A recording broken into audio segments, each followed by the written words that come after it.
this your home? Yes. What's with you all of a sudden? Being all polite and inviting us over?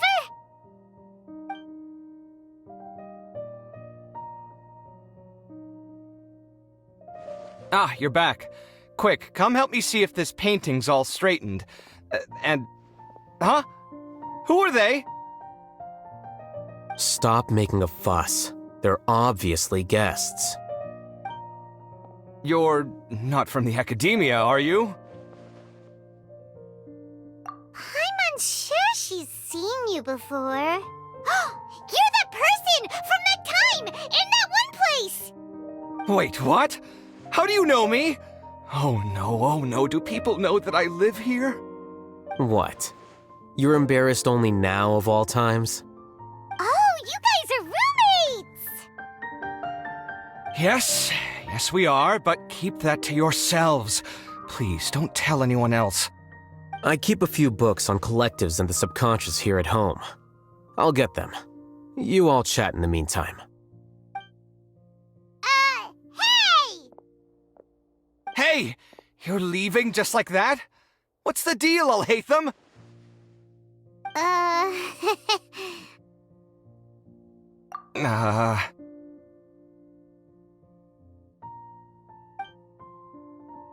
Sorry, I know we've only just met, but I have to ask. Are you, you wouldn't happen to be actors that Alhaitham hired to pretend to be his friends, would you? What? Guess not. I've never seen him invite friends home before, so please excuse my surprise. You guys get it, right? You know, with his temperament and stuff. But aren't you his friend? I wouldn't say friends exactly. Okay, well, we used to be, but we're not anymore. Huh? Don't worry about it. My name is Kaveh. I'm sorry to have met you under these circumstances. Anyway, please don't say anything about me living here. You seem like you got a lot going on. So maybe Samora will make Paimon shut up. Are you serious? How could you? Of course. You're Alhaitham's friends. What? That was a normal response. You exposed your own weakness. Still, why do you have to treat me like he does? Judging by the deafening din coming from the living room, you all must be getting along quite well. Entertain your own friends, why don't you? I'll leave the books here.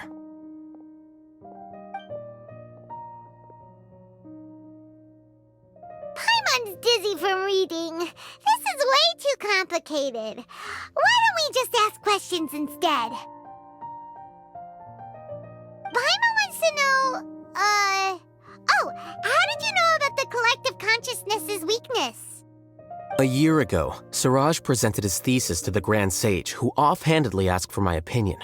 I actually responded with 2 lines of reasoning.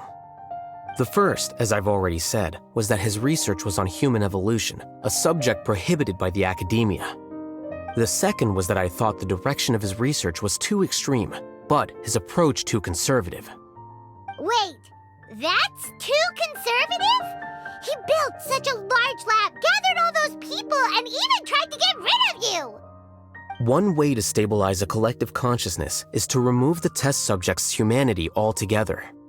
The optimal solution to achieve collective consciousness is to focus solely on the overmind and treat the other test subjects as tools. That's way too dangerous! You're not seriously considering that, are you? 'Cause, whew. I'm merely stating the facts. If Siraj had done that, I would have felt his work to be just as senseless. It's impossible for any species to evolve overnight, and humans without their humanity cannot be called humans. That's why the academia prohibited research into human evolution. Most research of this kind tends to run contrary to evolution. Huh. Paimon gets it now. Ha! That's rich coming from you. If humans aren't humans without their humanity, then you'll probably evolve into some other species in another decade, I wager. What about you? Are you going to devolve into a fungus? At least I'd be a fungus with empathy. Sorry for eavesdropping, but what happened to you guys? Are you in trouble? Sort of. We encountered a strange researcher that had it out for us. Are you all okay? Huh. So that's how things went. Such is life. If only he'd known, Alhaitham could have stayed indoors today, and the whole thing could have been avoided, right? Plus, he could have helped me with the housework for once. See those books? They've been sitting there waiting for someone to sort through them for an age. If you're not gonna read them, tidy them away. They don't belong there.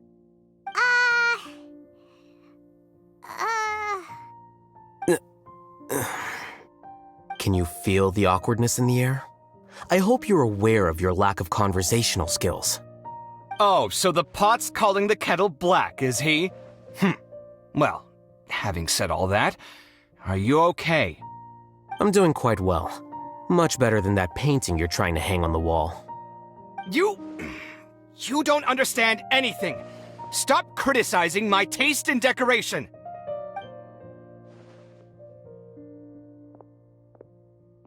Paimon can't tell which of them is more problematic.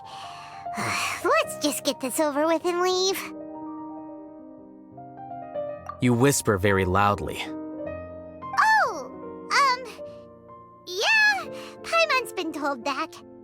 Do you have any more questions? Let Paimon think. Oh, by the way, the other researchers apologized to you. They hope that you can forgive them. I bear them no ill will. More accurately, I don't really care about what they think of me. To some extent, they were also fooled by Siraj. The Matra will take this into account at their trials. Ilias also said that he wanted to tell us the truth at Gandharvaville, but he didn't have the courage. He apologized to you, too. It doesn't matter. I never considered asking him to come forward with the truth. Judging from his experiences, he's more courageous than the average person. There's no need to lay even more criticism on him. Criticizing the brave only shows how weak you yourself are. I'm going for dinner in 10 minutes, so I'll field one last question. Paimon doesn't have any more questions. How about you? Oh, yeah, that's a good question. You only started investigating with the Matra at the Academia because you were interested in something, right? But after meeting Siraj, it didn't seem like you were interested in him or his experiment. I had no interest in him personally, but I was curious as to why so many people were willing to form a collective consciousness with him. I now understand the reason. Correct.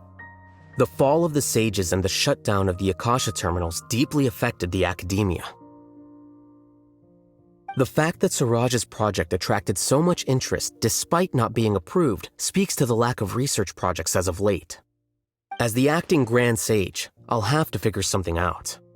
In addition, what happened to Ilias is worth our attention. Reporting academic fraud was the right thing to do. He didn't deserve the outcome that he had received. Paimon understands now. Oh, you're pretty serious when it comes to work, huh? I think minimum viable seriousness is a more apt description. I'll do my best to take care of this mess until my resignation is approved. Wait, your resignation? Yes. I've already submitted my resignation to the Academia. Soon, I'll resign as the acting Grand Sage and go back to being its scribe. I don't think Siraj knew about that. If he had waited just a few more days before acting, I would have already resigned. What he'd do then wouldn't have been any concern of mine. However, even without my input, his unstable model would have collapsed for some other reason, so it makes no difference. But why do you want to resign? I'm not suited to be a sage, nor do I want to be one. The official process to select the new sages is already underway, but this process is long and takes far too much time. If I serve as acting Grand Sage for too long, the position might become permanent. That would be troublesome. This job isn't something I want to spend the rest of my life doing. It's important to keep your priorities straight. Well, it's about time. You two should grab some dinner as well. Oh, now that you say that, Paimon's kinda hungry. See ya! We're gonna grab some yummies! See ya.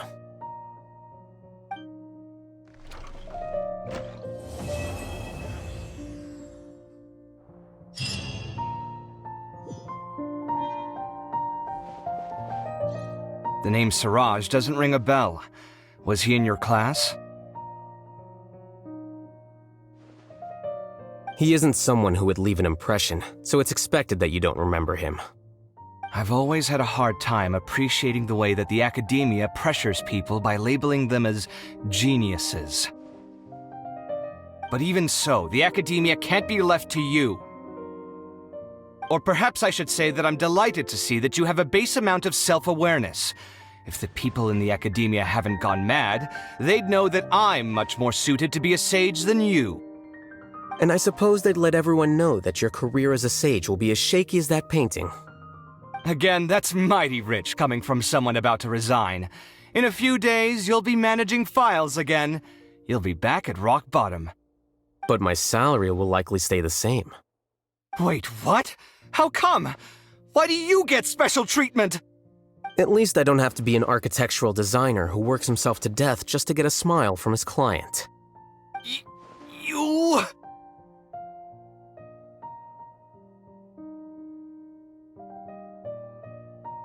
I took time out of my day to clean the living room for you, and this is the thanks I get for it? I'd have been better off catching up on my work. I still have designs to finish. Make sure to pay back the rent you owe me. I'm going to buy some furniture with that Mora. What? Are you trying to annoy me to death? The decorations you buy keep getting uglier and uglier. What's the point of having a boring wood carving in your house? You'll have to blame that on my financial freedom. Fine. Go ahead and hide behind your financial success if you want. But if we forget Mora for a second, do you have anything of true value to boast about? I think I'd have too many choices, to be honest. You, on the other hand, can you think of any redeeming features at all? Artistry, for sure. You don't know the first thing about interior design. Don't go off buying random furniture unless you take me with you.